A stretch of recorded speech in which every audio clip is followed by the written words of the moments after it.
So hi everyone, and welcome to this, the first in our webinar series on the Educate Wellbeing app. To those of you who don't, well, first of all, who don't know me, I am the CEO of Educate. And to those of you who are perhaps not as familiar with what we do, we are a social enterprise committed to improving outcomes in education. And the way that we do that is by focusing very heavily on student wellbeing and mental health. And the reason that we have organised this call today, and we're delighted to welcome one of the schools that we've been working with quite closely to this call, is that we know just what a difficult year it has been for schools and students, obviously. And one of the things that we did over the lockdown period, oh, if people just pop themselves on mute, if that's okay. So we just got somebody there. If you just put yourself on mute. Okay, perfect. Yes, and that's just a housekeeping tip for everybody. If you can pop yourself on mute if you're not speaking, that would be fantastic.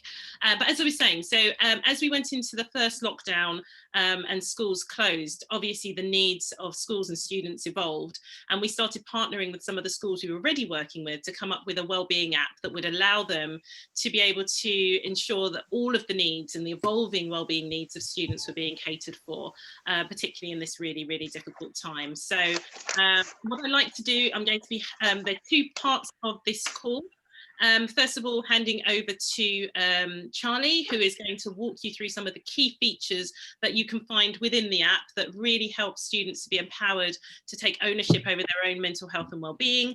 And then we'll be hearing firsthand from Jeff Renwick, who's the head of William Briggs School. So he's one of the pilot schools we've been working with, has come on board to help to advise us on the different features and content we require for the app, and he started thinking about how he's going to use it with his students. So we'll be able to hear firsthand how he sees the app as contributing to his strategy around mental health and well-being. So I don't want to take up too much of your time. We're going to keep this to a very, very strict half an hour.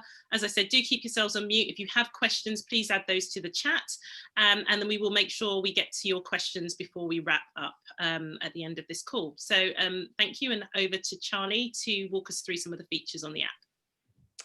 Thanks, Natalie. Right, I'll just share my screen. So if you just bear with for 1 second.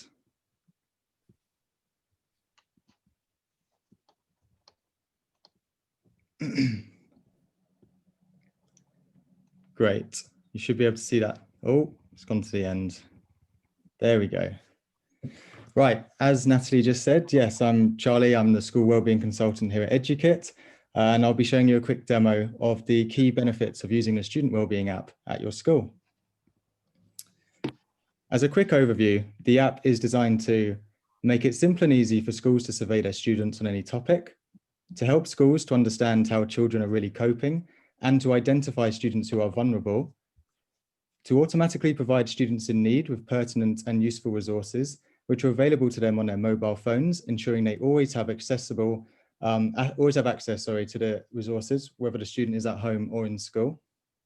The app also creates a safe online space where your students can find appropriate resources or ask their school for help. Here is the dashboard that you will see as a school staff member when you log into the Educate portal. You can see the students assigned to this staff member is around 238, so they're probably ahead of year or someone like that.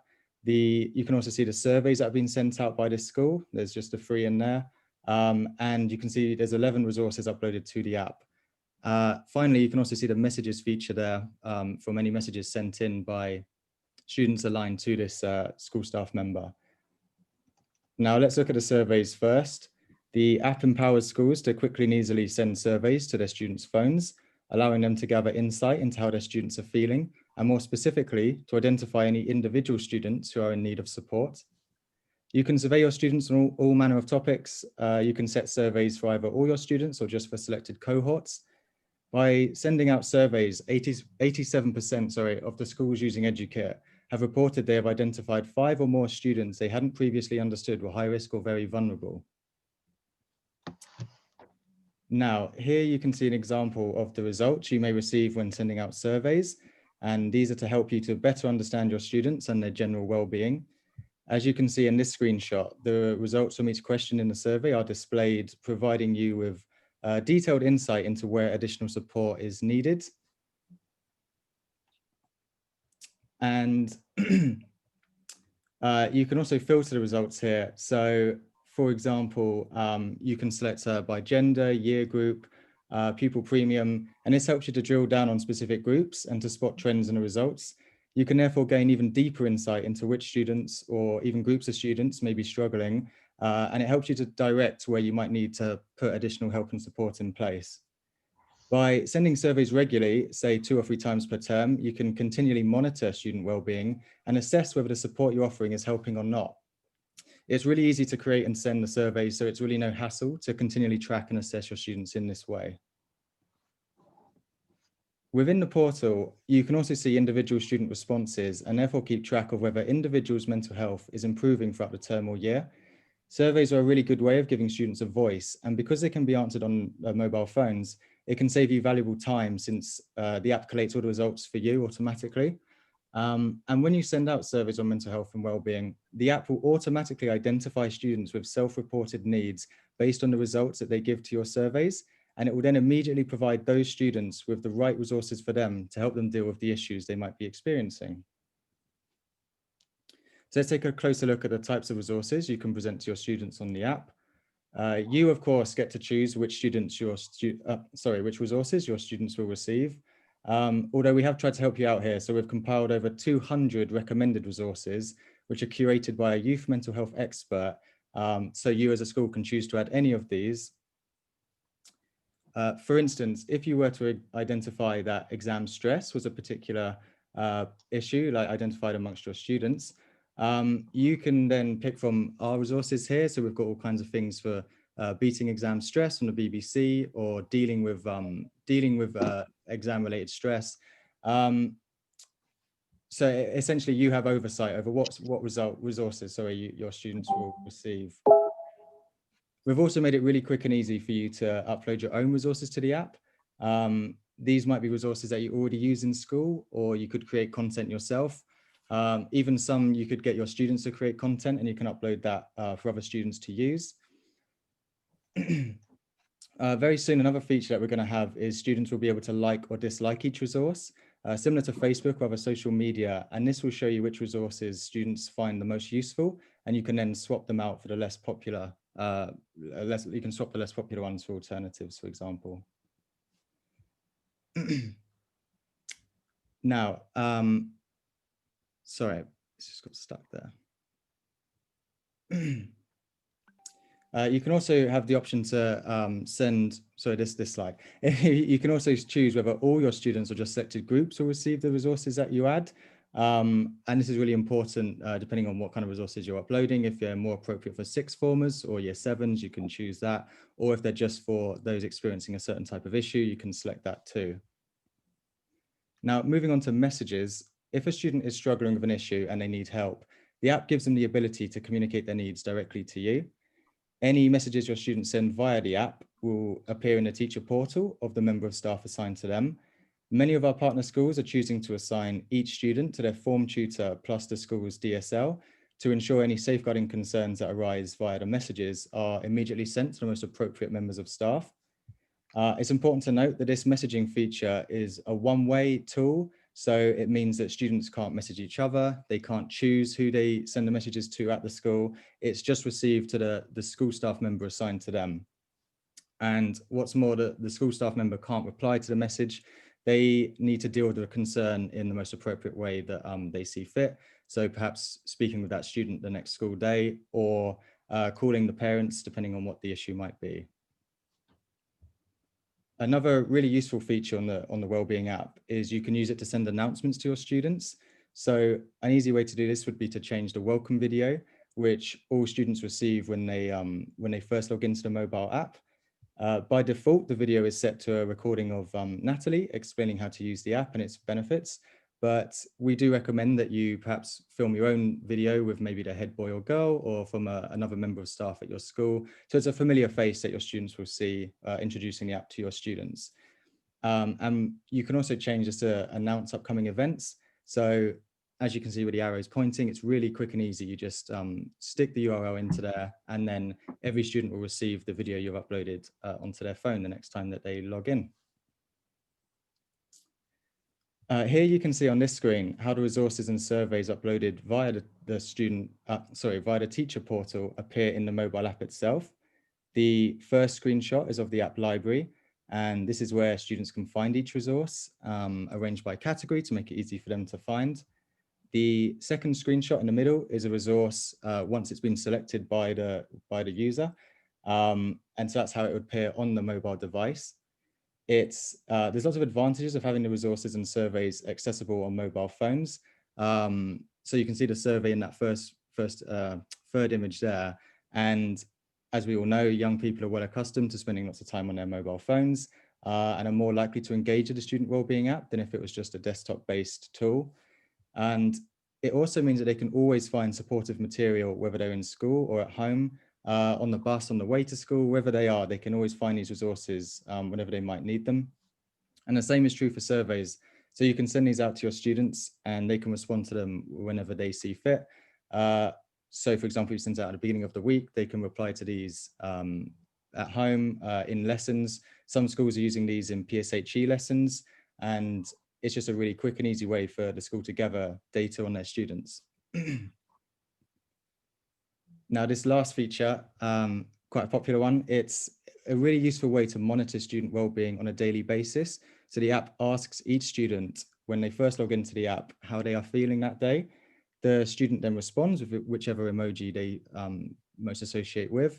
And they also have the option to send in an additional message. Say, for example, if they have any concerns that day, and this will then appear in the teacher portal of their assigned school staff member. So the daily check-in is a really useful way of tracking student wellbeing over time, and it can also reveal students who may be struggling but not making it known to anyone.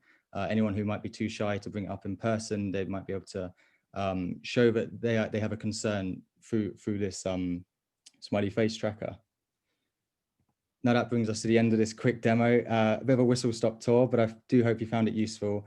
And if you would like any more information about pricing or how to introduce the app at your school, just get in touch with me and I'll be sending an email out at the end of the demo. So next up is Jeff, head of William Brooks School. Looking forward to it. I think Jeff might be on. Jeff, you're on mute. And if anybody has any questions on the demo, then please do add those to the chat and we can come back to those at the end. Thank you, Charlie. To put a context, we are an 11 to 18 school in a rural setting, and that's got the issues that come with that. We're a truly comprehensive school, and we use CPOMs to track a lot of our issues to do with child protection and safeguarding. So when we saw this, it was really useful to us. We estimate we've got typically somewhere in between about 10 and 15% of our students who are people who we feel we need to keep a close watch on. You know, when we went through being in a rural area, it's isolation, particularly around things like holidays, that really become a concern for us. We ran a massive sort of phone tree system for keeping in touch with our young people over lockdown, and it was at the back of lockdown where we first came into contact with the app. We were fortunate in the fact that we'd used some of the questionnaires that Educate had produced in the past, and utilised those as a way of gaining a picture of safeguarding with our students. Finances are tight, like they are everywhere, but we were in that situation where we really liked the fact this was a mobile app and that it was in a developmental stage, and therefore we could have some influence over the way it was going, knowing that the base product was something that we particularly liked the look of. So, as I say, we've gone through. We've got a clear target group that are already registered. We have a RAG rating system for our students, red, amber, green, in terms of where they sit for us in terms of concern and vulnerability. We've done a bit of trialing with those early students, but our first take was that we wanted to get to know. We wanted to get to know, first of all, the software and how it would work for us and how we'd make it go through.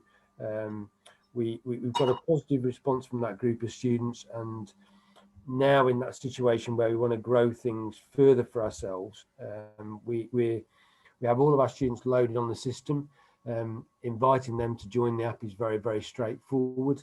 And for us, we're making a real push for Christmas. We're really worried about what Christmas is going to be like for our young people at the moment. And when we're face to face with them, we haven't had lots of year groups out as part of the lockdown procedure. But for me, what we know is that I think the 2 weeks Christmas break has always been a tricky time for some of ours. And I think this year it's going to be more tricky than ever before. So we've got everything ready to go with a much wider group of students.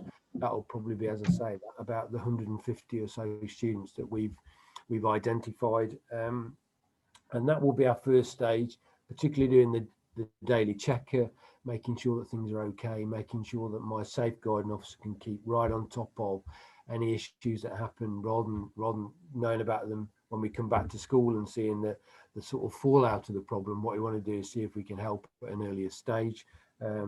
We then sort of intend to be able to use it wider. We've got a team here that deliver our PSHE program for us. So what we're doing is that we're alongside ourselves, skilling ourselves up.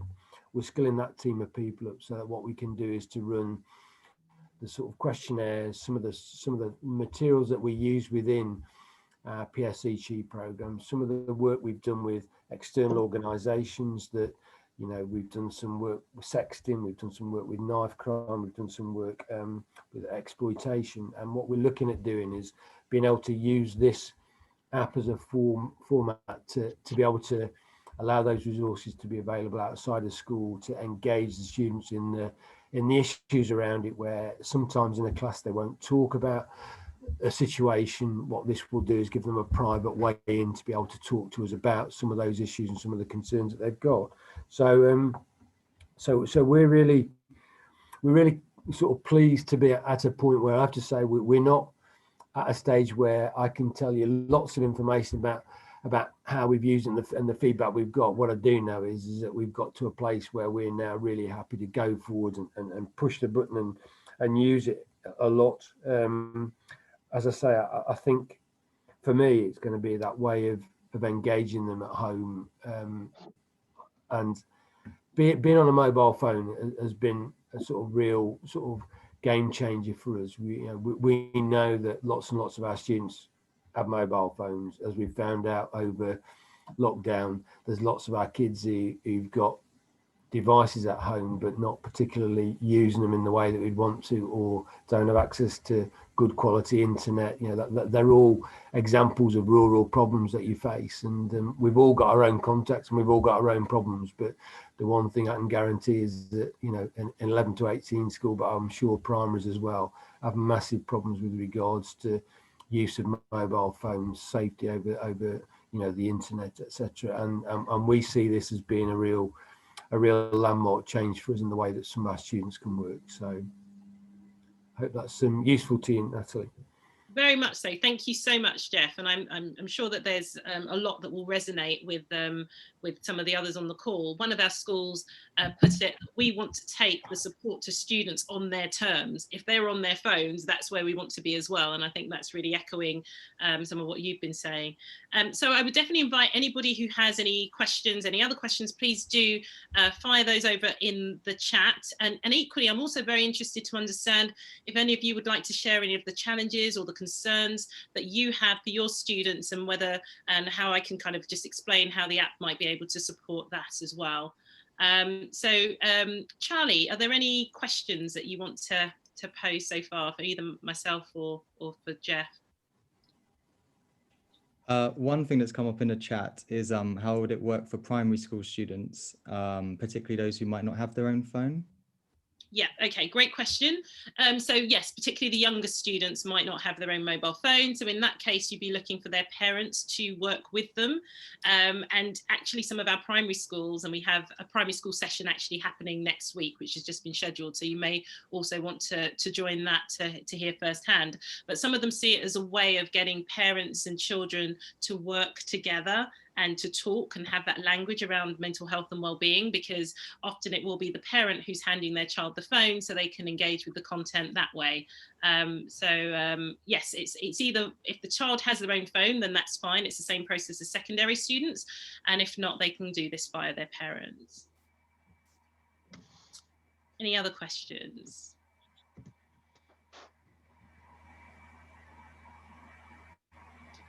If not, there were just a couple of other themes, if you're looking through those, Charlie, that I'll also kind of mention. So when you were going through your demo, you started with the portal, and sometimes people would say, well, if it's an app, why are we starting with the portal? And I think it's really important to emphasize that the school controls everything that happens in the app. So as Jeff was talking about, going and selecting the different surveys. So if he's concerned that Christmas might be a difficult period for students, it might be that he asks to set a survey on how students are feeling about this Christmas. I mean, they might not be able to see loved ones who they typically would. If there's any specific concerns, we can run a survey. It's very quick and easy to do that, and it automatically goes to the student's phone, so it saves a lot of time running around having to facilitate the setting up of those surveys. So that's one thing. And obviously the analytics, which helps you to be more informed about how students are doing. And then also the resources themselves. You pick, we can help you with that. We do a lot of the heavy lifting. We have an account manager as well to support you with that, but you can decide what content is available for your students. And a lot of it's from organizations like the Anna Freud Foundation, Childline, Young Minds. We really do curate the best of everything that's out there, really impactful, fun resources that can help students to take control of their own mental health and well-being. Any other questions popping up, Charlie? No, there's been a couple on pricing. I don't know if you want to go into that now, or if that's something really to ask after. Yeah, yeah, okay, great. So we're a social enterprise, so we always endeavour to make sure that things are as affordable as possible for schools. We understand all too well the strains and the stresses that you're under.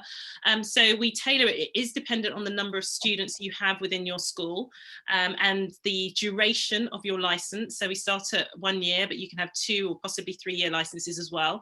What I would suggest is that you have a word with Charlie in order to understand exactly what that would look like for your school, because we understand every school's in a different situation. He can set up a very quick call with you, or send you some information over that will just take a few minutes.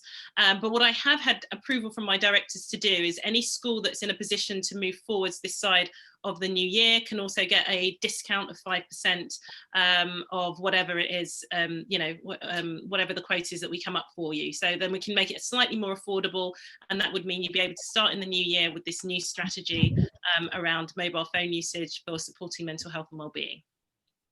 So I hope that was a roundabout way of answering the question, but definitely would encourage anybody just to reach out to you to find out the quote for their individual school. Yeah, please do. The other thing we're going to mention, Natalie, was just people can log into the app themselves, into a demo account of the app if they would like. Yes, absolutely. Charlie will send details of this as well when he sends a follow-up details after this call. But essentially, you just go onto one of the app stores, so either the Google Play Store or the Apple App Store, you download the app, we'll give you a demo account to go into. You can go browse around, have a look at some of the resources, play some of those resources.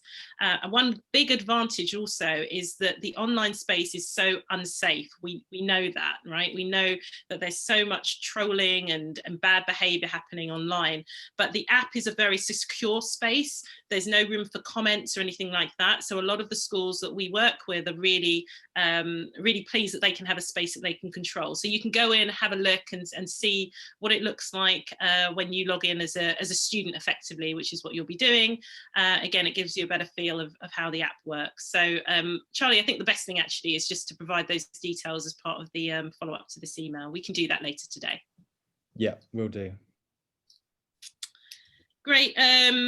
Another thing to mention is you might have seen the smileys that popped up towards the end of the demo. I just wanted to draw attention to that because, as Charlie said, that's a very popular feature. So there's a lot of research around the positive impact of journaling. So children recording how they're feeling, preferably on a daily basis, but even if it's weekly, because then they start to develop problem-solving skills. They start to understand that actually on the days that I felt the happiest, it's been the days where I've slept quite well, or I've been talking to my friends, or, you know, or they'll see certain problems they might have had 2-3 weeks ago and realize actually when they look at them now, they don't seem like such a big deal after all. So that's also a feature that we've introduced into the app and will continue to refine over time. But you also get really valuable data on how your students are doing and how many of them are reporting smileys or the frown faces over time. So you can just get a general sense of how students are coping. Right, so we've only got 5 minutes left, and as I said, we will be finishing on time. Any other questions coming through, Charlie? No, that's it. I think we haven't had any others. That's okay, because I think you've responded to some as well. Does anybody have any other questions, or anybody want to come off mute and ask me anything quickly in the closing minutes of this call? Anything at all? No? Natalie, I suppose the only thing for me just to say to people, I mean, I'm a user genuinely, but what I will say is the support we've received to get going and the help from particularly Mercedes, who's the lady that's worked with us, has just been second to none. You know, we had a session where she talked us through, showed us exactly what to do, was on the end of her phone every time we needed help, and I think that individual support that you get is worth its weight in gold as well. So on behalf of me as a user, can I say thank you for that help that we've received, because I think it's important for people to know that too. Thank you, Jeff. And I believe Mercedes is on the call, so I'm sure she'll really value that feedback. Thank you so much. And yeah, that is one thing to mention. We do know this is a very difficult time for schools. You have so much going on with all of the, well, normally, let alone with all of the changes that have come through over the last few months. But we do as much of the heavy lifting as we possibly can to make it as painless a process as possible. So you can just start making sure every child gets individual support. So that's actually what we're here to do. I mean, it's all about saving you time, because rather than having to go and have separate conversations with every child to make sure their needs are being met, the resources will be sent out automatically to the children who need that type of support. So we are about saving time, and it's fantastic to hear Jeff's first-hand experience of the support that we provide as a team as well. So I'll just ask one last time if there are any additional questions. Otherwise, I think we'll probably wrap up a couple of minutes early. So final opportunity, going once, going twice. No, okay, well, thank you so much again for your time. Really appreciate it. We know just how very, very busy you are. So please do reach out to Charlie. He's going to send you a follow-up email now. You can go in, have a look around the app. And if you do want to move forwards and you think it's possible to be able to confirm anything before the Christmas break, as I said, I have had some directors' approval for some concessions on pricing.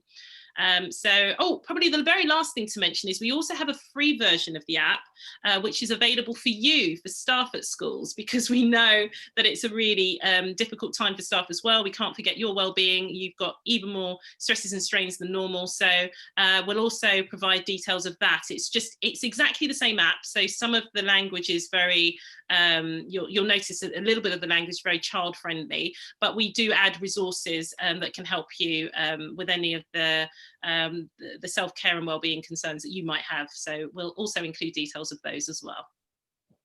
So thanks again for your time, really appreciate it. A huge thanks again to Jeff Renwick, the head of school over at William Brookes, and yeah, have a lovely rest of the week, and we hope to hear from you. Thanks everyone, bye.